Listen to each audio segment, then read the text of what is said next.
भक्ति, भजन और प्रवचन के अद्भुत संगम में डूबने के लिए सब्सक्राइब करें आस्था टीवी के YouTube चैनल को और ताज़ा अपडेट के लिए बेल आइकॉन पर क्लिक करना न भूलें। कृष्णाय वासुदेवाय हरये परमात्मने प्रणतक्लेशनाशाय गोविंदाय नमो नमः। आप सभी भक्तों को मेरा प्यार भरा राधे राधे। तो मैं आप सबको कुछ नियम बता रहा हूँ, आप कॉपी पेन ले लें, उनको कुछ लिख लें। कुछ वस्तुएं ऐसी हैं जिनको आप लिख लें और उस नियम के जो मैं अभी बताऊँ उसके साथ अगर वैसा आप उस तरीके से व्रत करेंगे तो आपको पूर्ण जन्माष्टमी के व्रत का फल आपको मिलेगा। और इतना ही नहीं, मुझे ऐसा लगता है कि जो भी आप मनोकामना के साथ में ठाकुर जी की उस अष्टमी का व्रत रखेंगे, जन्माष्टमी का, तो निश्चित ठाकुर जी आपकी प्रार्थना सुनेंगे। तो सबसे पहले हमको क्या करना चाहिए, कुछ प्रमुख चीज़ें मैं आपको बता रहा हूँ। सर्वप्रथम हमें व्रत की पूर्व रात्रि को हमें प्रेम से रहना चाहिए। उपवास की पूर्व रात्रि को हमें ब्रह्मचर्य का पालन करना चाहिए और भोजन कम संख्या में करना चाहिए। मतलब जन्माष्टमी से पहली रात्रि को ही हमें भोजन कम संख्या में करना चाहिए और सबसे बड़ी बात है ब्रह्मचर्य का पालन करना चाहिए। सेकंड वन, ब्रह्म मुहूर्त में उठना चाहिए। अधिक सूर्योदय हो उससे पूर्व हम लोग उठ जाएं और उठकर प्रातः काल हमको स्नान इत्यादि से निवृत्त हो जाना चाहिए। अति शीघ्र स्थिति में, अति शीघ्र में ज़्यादा लेट लतीफ़ ना हो, और लेट लतीफ़ होने का कोई ज़रूरत भी नहीं है। उठें और सबसे पहले स्नान करें और स्नान करने के बाद में हमको सर्वप्रथम पृथ्वी को नमन करना चाहिए। पृथ्वी को नमन करके सूर्य को नमस्कार करना चाहिए, सूर्य को जल चढ़ाना चाहिए और अपने इष्ट को नमन करने के बाद में पूर्वमुखी होकर या उत्तरी मुखी होकर हमको बैठना चाहिए।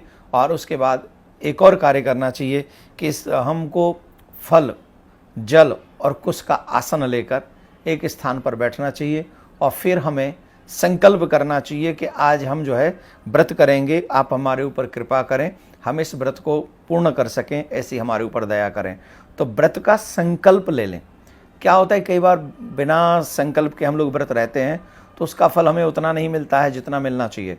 तो व्रत रहने से पूर्व में हमारा ये काम होना जरूरी है कि प्रारंभ में स्नान इत्यादि के बाद सबसे पहले हम संकल्प लें, हमारा ये गोत्र है, मेरा ये नाम है, मैं इस व्रत को रख रहा हूँ, आप मेरे ऊपर कृपा करें कि मैं ये व्रत पूर्ण कर सकूँ। तो ये जरूरी है।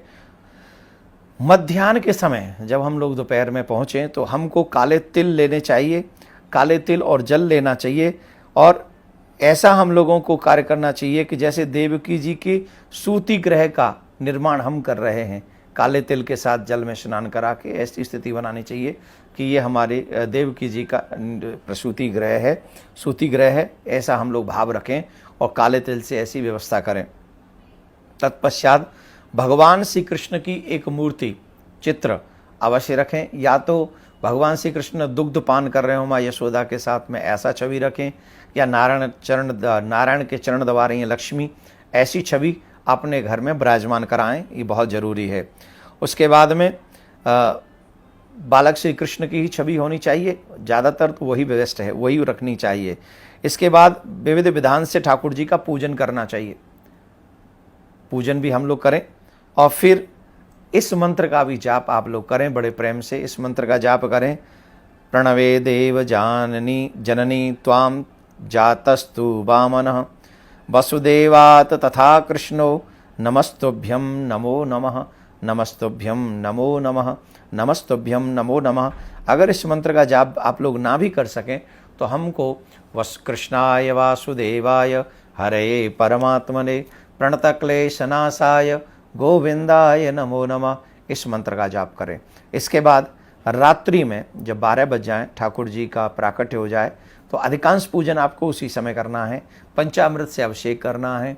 वैसे तो आप घी का दीपक जला के रखें उस समय, और घी का दीपक जलाकर पंजीरी का भी भोग बना लें और जो प्रसाद भगवान को बनाना चाहते हैं वो भी बना लें।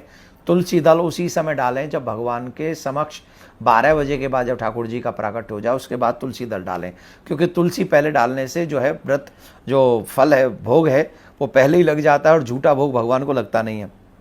तो जब ठाकुर जी के आगे आप उस वस्तु को समर्पित करें तभी आप सबसे निवेदन है तुलसी दल ठाकुर जी के सामने ही पधराएं आपके उस भोग में।